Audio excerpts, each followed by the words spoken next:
तो वहीं आज प्रियंका गांधी भी एक प्रेस कॉन्फ्रेंस कर रखी है और पत्रकारों से उनकी खास बातचीत होगी। और देखिए, उत्तर प्रदेश में विधानसभा चुनाव होने वाले हैं, इसके मद्देनजर कांग्रेस पूरी तरह से उत्तर प्रदेश में फोकस कर रखी है। करने के लिए प्रियंका जी आपके बीच में आई हैं, वो जरूर ऐतिहासिक है।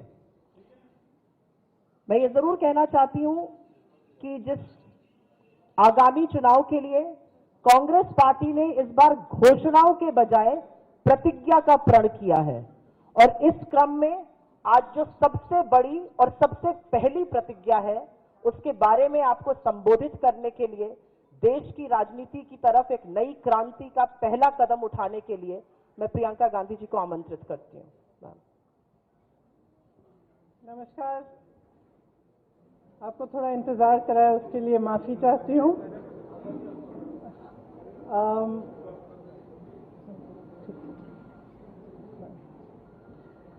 जैसे सुप्रिया जी ने कहा, आज हमारी पहली प्रतिज्ञा के बारे में बात करना चाहती हूँ मैं। हमने तय किया है कि आने वाले विधानसभा चुनाव में उत्तर प्रदेश में कांग्रेस पार्टी 40% टिकट महिलाओं को देगी।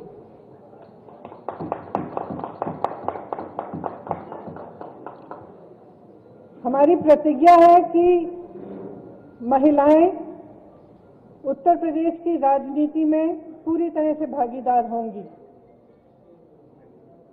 ये फैसला हमने किस लिए किया?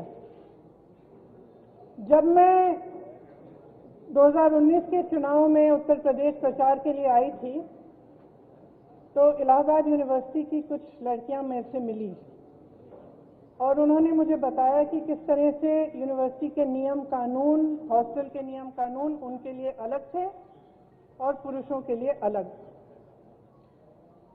ये निर्णय उनके लिए लिया है। ये निर्णय मैंने उस महिला के लिए लिया है जिसने गंगा यात्रा के दौरान मेरी नाव को वापस तट पर बुला के कहा कि मेरे गांव में पाठशाला नहीं है, मैं अपने बच्चों को पढ़ाना चाहती हूँ। यह निर्णय उस लड़की, प्रयागराज की एक लड़की पारो के लिए लिया गया है, जिसने मेरा हाथ पकड़ के मुझे कहा कि दीदी, बड़ी होकर मैं नेता बनना चाहती हूँ। ये निर्णय उसके लिए है। ये निर्णय चंदौली में जो शहीद एयरफोर्स के पायलट हैं, उनकी बहन वैष्णवी के लिए है, जिसने मुझे कहा कि उनके भाई शहीद हो गए हैं लेकिन वो पायलट बनना चाहती है। ये निर्णय उन्नाव की उस लड़की के लिए है जिसको जलाया गया, मारा गया, उसकी भाभी के लिए है जो आज भी संघर्ष कर रही है उसका, और उसकी 9 साल की भाभी की बेटी के लिए है जिसको स्कूल में धमकाया गया था। ये निर्णय हाथरस की उस माँ के लिए है जिसने मुझे गले लगाकर कहा कि उसको न्याय चाहिए, उसको न्याय नहीं मिल रहा है। ये निर्णय रमेश कश्यप की बेटी के लिए है, उसका नाम भी वैष्णवी है, जो बड़ी होकर डॉक्टर बनना चाहती है।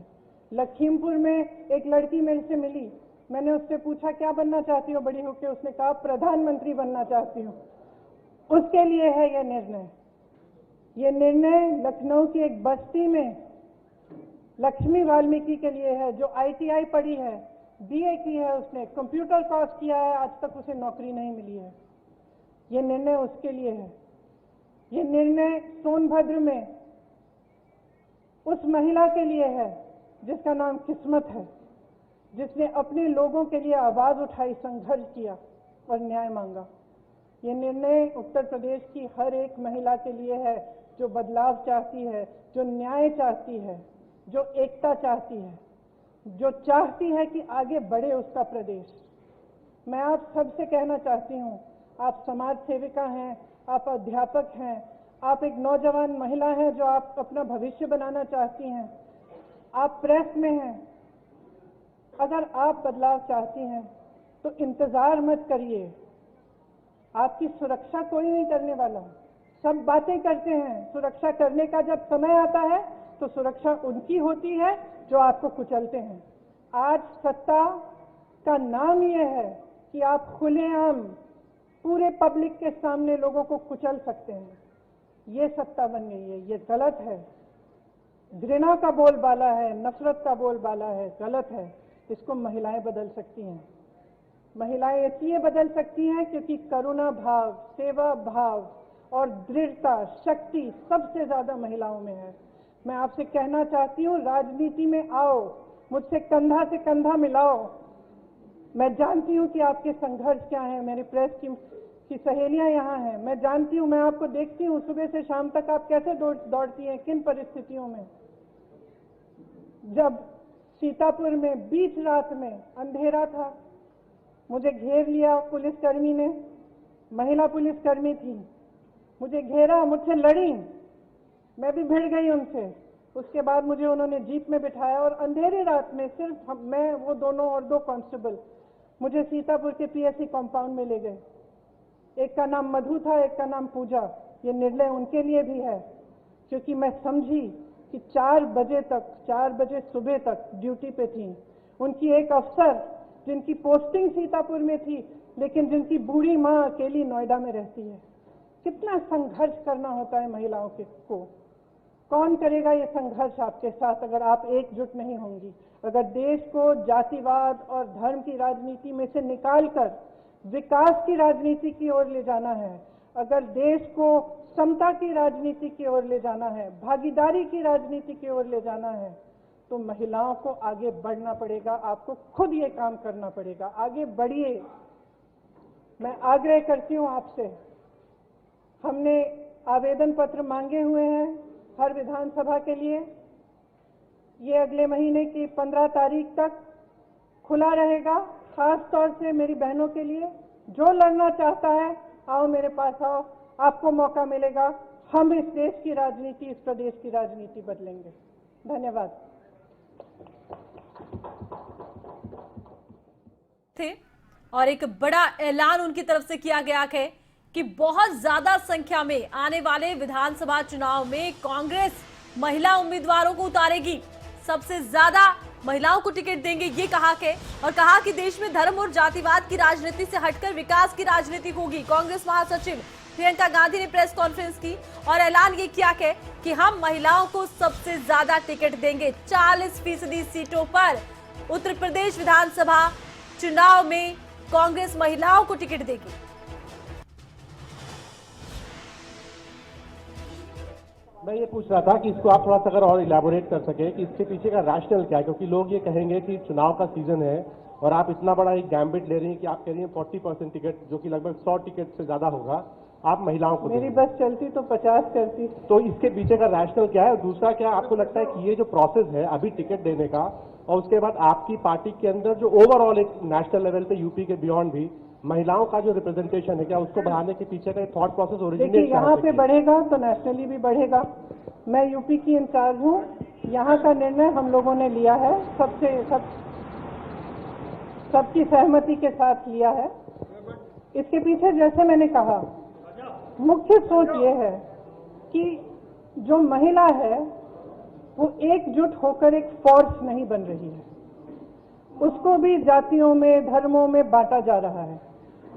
राजनीतिक पार्टियां सोचती हैं कि एक गैस सिलेंडर देके 2000 रुपए देके खुश कर देंगे, लेकिन जो महिला का संघर्ष है वो एक बहुत लंबा और बहुत गहरा संघर्ष है। अगर हम समझेंगे नहीं कि हमें एकजुट होकर ये संघर्ष करना है, तब तक हमारे समाज में, हमारे देश में, हमारी राजनीति में बदलाव नहीं आ सकता है। तो सोच ये है कि हमें जाति से ऊपर उठकर, धर्म से ऊपर उठकर, जो प्रदेश है, देश है, एक तरह से हम महिला है, वो सबसे बड़ी चीज है हमारे लिए। हम एक दूसरे के संघर्ष समझें। जब हम देखें कि एक महिला लड़ रही है तो हमारे मन में ये नहीं आए कि अच्छा ये तो ऐसी महिला है या वैसी महिला है। हमारे मन में ये आए कि ये महिला है, मेरी बहन है, मुझे इसके साथ खड़ा होना चाहिए, मुझे इसके साथ लड़ना चाहिए। ये भावना है इसके पीछे। जयनेश सिंह एबीपी, उनका हाथ उठा हुआ है। मैं आप सबके पास आऊंगी, थोड़ा सा धैर्य रख लीजिए।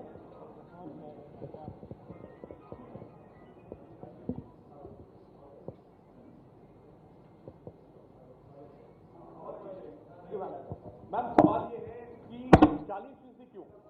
मतलब 35% रिजर्वेशन की चर्चा होती है, आधी आबादी है तो 50% हो सकता था, 40 क्यों? और एक सप्लीमेंट्री में ये भी पूछना चाहता हूँ कि वो सवाल आ गया कि राष्ट्रीय स्तर पर ये होगा या नहीं। जनरली हम देखते हैं कि महिलाओं की भागीदारी के नाम पर नेता अपनी पत्नियों को, अपने परिवार की महिलाओं को आगे कर देते हैं, तो ये ना हो इसके लिए आपने सोचा है, क्या कदम उठाएंगे? Thank you. देखिए, आपने दो सवाल किए। सबसे पहले 40 क्यों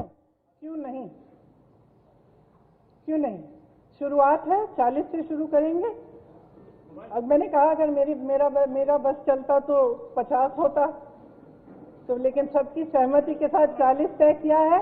अगले चुनाव में 50 भी हो सकता है। सबसे पहला ये। दूसरा, देखिए, ये सच है कि कई बार लोग अपनी पत्नियों को, बेटियों को चुनाव लड़वा लेते हैं, लेकिन इसमें कोई इतनी बड़ी बुराई नहीं है। लड़ लेती हैं, उसके बाद सक्षम हो जाती हैं। मुझे याद है एक अमेठी में एक प्रधान थे, उन्होंने अपनी बीवी को लड़ाया, कुछ साल बाद मेरे पास आए, कहा कि आप संभालिए, मुझसे तो नहीं संभलती है, सारे निर्णय ले रही है। तो मैंने कहा आप क्यों रो रहे हो? तो ये तो देखिए, ये प्रोसेस होता है, एक शुरुआत होती है इस प्रोसेस की, और आस्ते आस्ते सक्षमता मिलती है। तो इसमें मुझे तो कोई बुराई नहीं लगती। सीमांत नकवी जी, भारत समाचार से। सब पुरुष पूछ रहे हैं। नहीं, महिलाओं के पास इसके बाद आऊंगी आप लोग के पास। Thank you. मैम, 2017-2019 में जिस तरह के नतीजे रहे हैं कांग्रेस के, ये सबने देखा, तो क्या इतनी बड़ी संख्या में महिला मजबूत प्रत्याशी आप लोगों को मिल पाएंगी 2022 के चुनाव के लिए? देखिए, हमें प्रत्याशी मिलेंगी, लड़ेंगी वो। अगर इस बार मजबूत नहीं होंगी, अगली बार मजबूत होंगी। हमें लड़ाना है, हम पूरी तरह से मदद करेंगे, समर्थन करेंगे और लड़ेंगे जी जान से। एएनआई से कामना जी, अब मुझे लगता है कुछ महिलाओं को चांस जरूर देना चाहिए। एएनआई से कामना जी।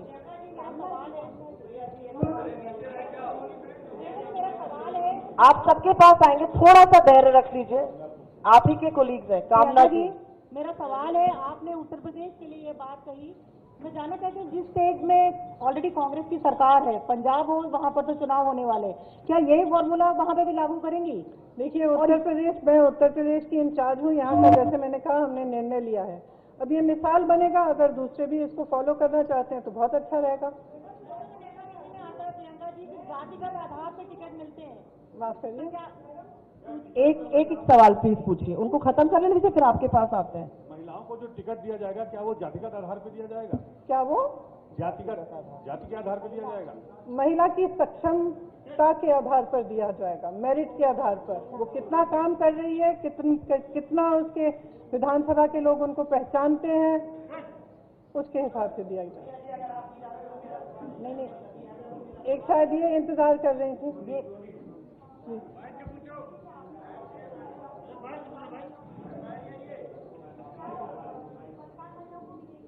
क्यों नहीं? आपको लड़ना है तो लड़िए। वो पीछे सवाल पूछ रहे, उसके बाद आपके पास आते हैं।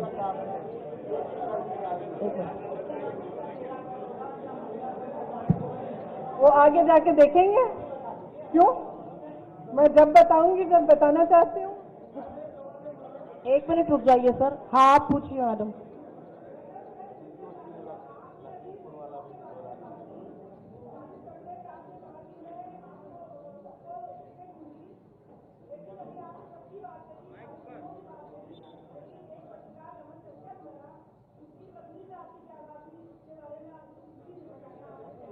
मैंने उनकी बेटी का जिक्र भी किया, आप शायद सुन नहीं रही थी। सॉरी, वो लड़ना चाहेंगे तो जरूर।